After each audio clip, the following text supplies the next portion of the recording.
আর আরেকটা জিনিস বলার যে আমি কিছু প্রযোজককে বলেছি, যেমন আমার বিগ বাজেটের মানে বাজেটের দুটো ছবি সাইনিং হতে যাচ্ছে, হয়েছে একটা অলরেডি। তো আমি বলেছি যে নিউজ যখন হবে আমার সিনেমার, মানে আমি প্রযোজককে বলতেছি যে যদি কোনো নায়িকার সাথে আপনার প্রেম করতে ইচ্ছা করে আমাকে সাইনিং করাবেন, কারণ আমি যত ছবি সাইনিং করে দেশের বাইরে গিয়েছি দেখা যায় যে এসে নায়িকা সব চেঞ্জ হয়ে গেছে, মানে আমি থাকি সাথে আরেকজন নায়িকাও থাকে, মানে এনি হাও নায়িকারা দেখা যায় যে আমি যে ছবিতে ছিলাম এত বছর ধরে থাকি সেই ছবি বিগ বাজেটের হইলেই নায়িকারা দেখা যায় ওই প্রযোজকের সাথে প্রেম করা শুরু করে দেয়।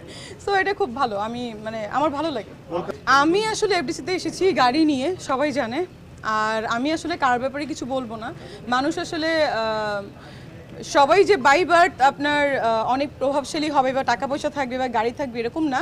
তারা অবশ্যই কষ্ট করেছে, ইনকাম করেছে, তারা কিনতে পেরেছে। দেখেন আমি এতটুকুও বলি যে বাংলাদেশে থাউজেন্ড অফ বিউটিফুল গার্লস আছে, রাস্তায় গেলে দেখা যায়, মলে দেখা যায়, বাট নায়ক নায়িকা আর্টিস্ট কয়জন হতে পারে? নিশ্চয়ই they have some quality, that's why তারা সেই পজিশনে আছে। আমি অলওয়েজ তাদেরকে বলবো of course they have some quality.